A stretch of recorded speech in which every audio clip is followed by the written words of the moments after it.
brilliant silhouette of a human form. But it's just not any human form. This fellow has a long beard, and he has a turban on his head, and like granny glasses, and he has a cane, and he's wearing a thobe that comes down about calf length, and sandals. And I'm looking at him, and there's this biblical silhouette at the door. He looks like Moses coming out of the Sinai. And so I thought, wow, I gotta talk to this guy. So he walks inside the door, he takes off his shoes, walks inside his door, holds his hands up like this as if he's waiting for his share of something, closes his eyes and mutters something. So then he resumes his normal posture, and then he walks over. Oh, no, he says something to Muhammad Yusuf. So this fellow's also must be an Arab then. Says something to Muhammad Yusuf. Muhammad Yusuf. This brother goes. He goes, Profesor. Ah. So this brother walks over. As he's walking over, they tell me, that's Brother Hassan. Brother Hassan. His name is Hassan Zara.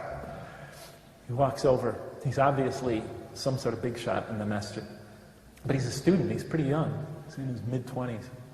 He walks over. He sits down next to me, puts his hand on my leg like that, and trying to get me to relax. And then he says, he could obviously see I was nervous. And then he says, what's your name? First person that asked me that. And it was a nice personal touch. Remember that when you talk to somebody about your faith. Treat them like a person. So he says, what's your name? I said, Jeff Lang. And he said, what do you do here? I said, I work at the university. I'm in the mathematics department. He said, you're a professor? I said, yeah. And he looks at the other two. And then he says, so you came to hear something about Islam? I said, well, sort of. And he said, what would you like to know? And I told him what I knew about the religion through reading it. And he was quite impressed. And then he started telling me something, rules and regulations, one after another, one rule, another rule, another rule. Thinking, why is he giving me the rundown on the law? And then it was getting very dry, so I told him, well, thank you all for your time. I really appreciated it. I thought he would be more fascinating than he was, really. It turns out just another student with this fancy garb on. But he was a very spiritual man. But I could already sense that. But he said to me, so I told him, and I meant it this time, thank you for your time, but I really got to get back to my office now. And then he said to me, you have no other questions? And then I said, no. And I started to get up. And then I remembered one, just came to my mind. I said, can you tell me what it feels like to be a Muslim? I used to ask good questions. Can you tell me what it feels like to be a Muslim? I mean, how do you feel in your relationship to God? How do you experience it? What do you experience? And he looked at me. Turns out this guy was sort of an expert at dawah, at talking to others about his faith. He was the head in the United States of the Tablighi Jama'ah. And he was one of two heads. There were two in the United States. He was one of them, even though he was a young student. But I could tell his question caught him off guard. My question caught him off guard, because he didn't know how to answer it immediately. And then he lowered his head like this and thought for a while. And then he made another supplication. He closed his eyes, muttered something to himself. And then he started his answer to my question like this. I'll never forget it. It's as if it was both a call and a prayer. He started, Allah. And then he said, Allah is so merciful.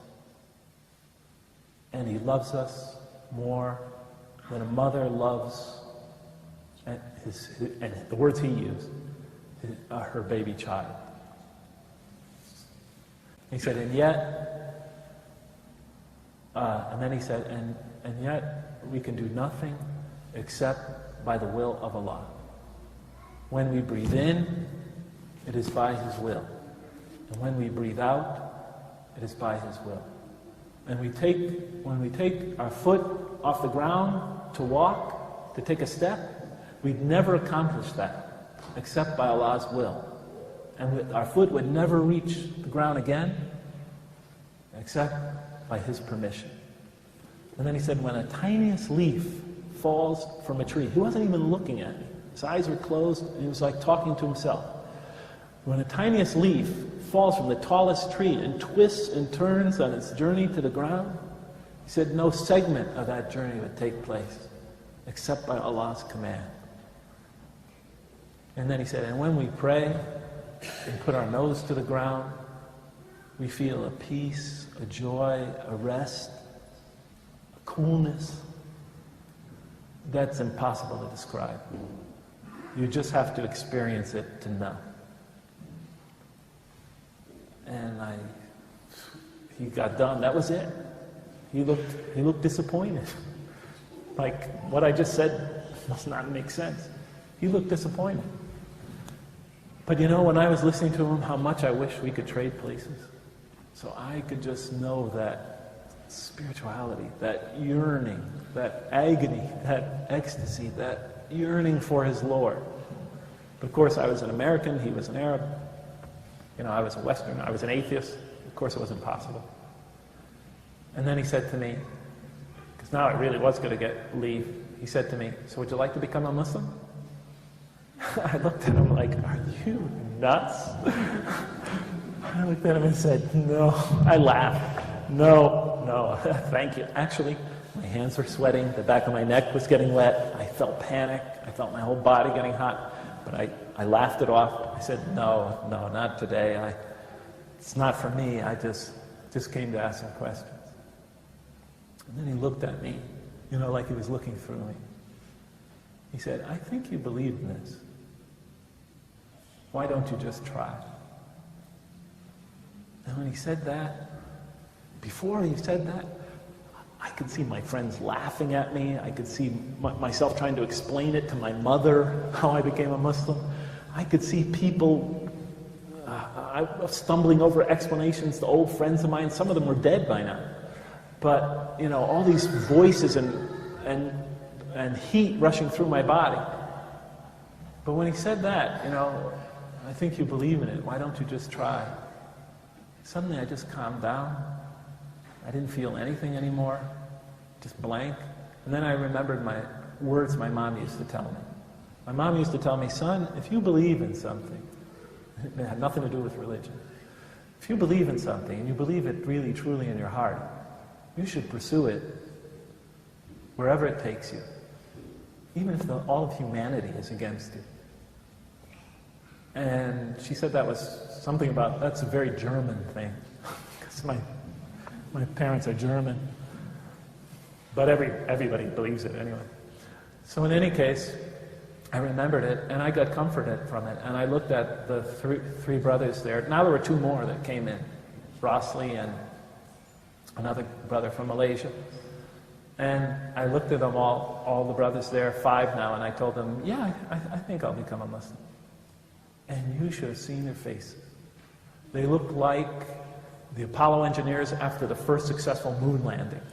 You know, they were all congratulating each other and smiling, and a couple of them were, you know, hugging each other. It was an amazing reaction. I thought that they just had become Muslims. And just then the door opens, and another brother, biblical-looking brother, comes in the door, dressed just like Brother Hassan. He comes in, he's burly though. He looks like Burl Ives. I don't think you know who that is.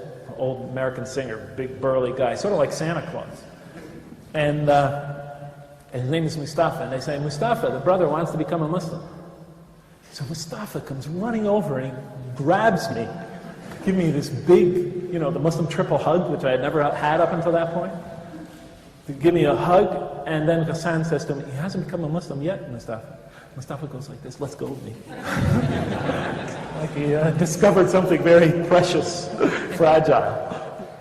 So then Hassan says to Mustafa, so tell them what to say, Mustafa. I wanted to give Mustafa the moment. So Mustafa then takes me through the Shahada very slowly.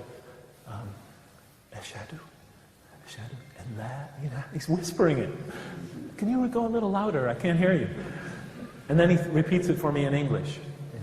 I testify that there's no God but God. So he says, are you ready? And I said, yes. So he takes me through it. Ashhadu, and I say, ashhadu, and la ilaha illallah. And I tell you, with each word, I felt like I had been dying of thirst all those years. And with each word of the Shahada, it felt like somebody was dripping a drop of water into a parched throat. And so I became a Muslim. And I walked out of there that day a Muslim.